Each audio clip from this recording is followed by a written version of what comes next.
At Carepatron, we are constantly looking at ways to improve. If you have any feedback on how we can improve our videos and resources, please leave us a comment in the comment section below. Back pain is something most people will experience at some point in their lives, and understanding its causes from upper back pain to chronic low back pain is key to effective treatment and prevention.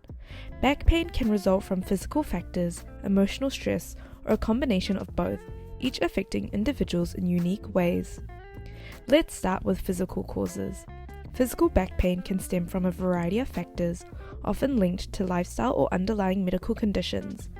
People with physical causes of back pain may experience discomfort, stiffness, or limited mobility, all of which can affect daily life. Common physical factors include muscle strains and injuries, spinal abnormalities, degenerative disc disease, bulging or herniated discs, osteoarthritis, and underlying health issues. Now let's talk about emotional back pain. Emotional stress can significantly impact the body, especially when it comes to back pain.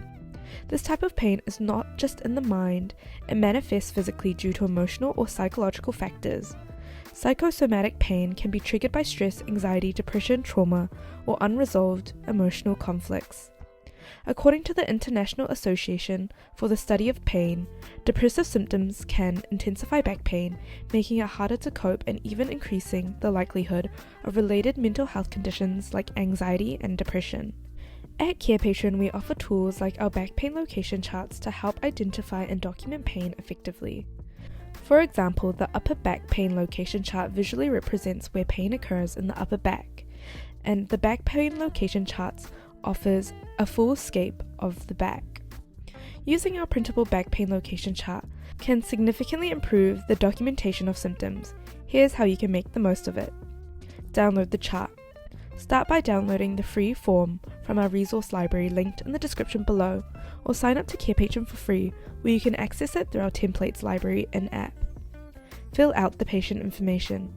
Add the patient's name, date of birth, and medical details. Identify the pain location. Use the diagram to specify where the pain is. Document pain details. Note the onset date, duration, and rate the pain from 1 to 10. Note additional symptoms. Record any accompanying symptoms like tingling, numbness, or weakness. Include additional comments. If you'd like to see a sample of our back pain location chart, check out the example we've provided. And to explore more templates or learn how Carepatron can simplify your practice management, visit our website and sign up for free. If this video was helpful, don't forget to like, subscribe, and check out more of our content.